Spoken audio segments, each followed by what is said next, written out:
गर्मी के दिन थे। सूरज आसमान से आग बरस रहा था और नदी का पानी धीरे धीरे कम होता जा रहा था। यह वही जगह थी जहाँ हम अक्सर तैरने आया करते थे। उस दिन भी मैं और कुछ दोस्त नदी किनारे पहुंचे, लेकिन वहां पहुंचते ही जो नज़ारा देखा उसने हमें अंदर तक झकझोर दिया। जैसे ही मैंने नदी के पास एक छोटे से गड्ढे की तरफ देखा, मेरी आंखें चौड़ी हो गई।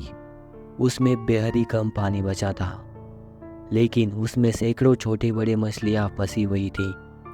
पानी इतना कम था कि वे बेचैनी से तड़प रही थी, जैसे किसी ने उनकी पूरी दुनिया ही खत्म कर दी हो। कुछ मछलियाँ लगातार इधर उधर उछलने की कोशिश कर रही थी, लेकिन उनकी हालत बेहद कमज़ोर लग रही थी। मैंने घुटनों के बल बैठकर ध्यान से देखा। कुछ मछलियाँ पहले ही दम तोड़ चुकी थी, जबकि कुछ अभी भी जिंदा और मौत के बीच संघर्ष कर रही थी। उनकी आंखों में डर और बेबसी साफ दिखाई दे रही थी। कुछ मछलियाँ बेहद धीमी गति से हिल रही थी, मानो किसी चमत्कार का इंतजार कर रही हो। यह दृश्य असहनीय था। मुझे समझ नहीं आ रहा था कि क्या करूं।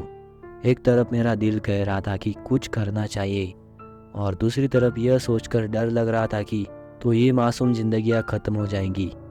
हर बीतता सेकंड उनके लिए जानलेवा साबित हो सकता था। बिना एक पल गवाए मैं भागते हुए घर गया और वहाँ से एक बड़ी वाली बोतल उठाई, उसमें ताज़ा पानी भरा और वापस उस जगह पहुँचा। बिना किसी देरी के मैंने जितनी भी जिंदा मछलियाँ पकड़ सकता था उन्हें बोतल में डाल दिया। कुछ मछलियाँ इतनी कमज़ोर थी कि उन्हें पकड़ते ही ऐसा लगा जैसे वे आखिरी सांस ले रही हो। मैं हर मछली को हाथ में उठाकर देख रहा था। उनकी आंखों में डर और उम्मीद दोनों थी। ऐसा लग रहा था जैसे वे मुझसे कह रही हो, हमें बचा दो। हर बार जब मैं एक मछली को पानी में डालता तो उसका हल्का सा हिलना मुझे राहत का एहसास देता। बोतल पूरी तरह से भर चुकी थी, लेकिन फिर भी कई मछलियाँ वही संघर्ष कर रही थी। मैंने जितनी बार संभव हो सका उतनी बार वापस आकर मछलियाँ बचाने की कोशिश की। मेरे दोस्त भी मेरा साथ दे रहे थे। हम सब मिलकर उन मासूम जिंदगियों को बचाने का हर संभव प्रयास कर रहे थे। अब सवाल यह था कि इन्हें कहाँ छोड़ा जाए। मुझे याद आया कि हमारे खेत में एक पुरानी बावड़ी थी, जिसमें पर्याप्त पानी था। मैंने बिना वक्त गवाए वहाँ पहुँचा और धीरे धीरे मछलियों को बावड़ी में छोड़ने लगा।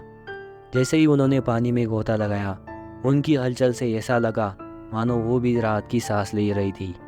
कुछ मछलियाँ पानी में जाते ही तेजी से तैरने लगी, जैसे उन्होंने अपनी आज़ादी फिर से पा ली हो। उस पल मुझे एहसास हुआ कि हमने कितनी छोटी सी कोशिश में कितनी बड़ी जिंदगियाँ बचा ली। मैंने इस पूरी घटना को अपने कैमरे में कैद कर लिया ताकि इस कहानी को और लोगों तक पहुंचाया जा सके। मुझे विश्वास है कि यह वीडियो लोगों को एक महत्वपूर्ण संदेश देगा। प्रकृति की रक्षा करे, जहाँ संभव हो मदद का हाथ बढ़ाए। यह एक छोटी सी लेकिन दिल को छू जाने वाली घटना थी, जिसने मुझे यह सिखाया कि इंसानियत केवल बड़े कामों से नहीं, बल्कि छोटे छोटे प्रयासों से भी जिंदा रखी जा सकती है।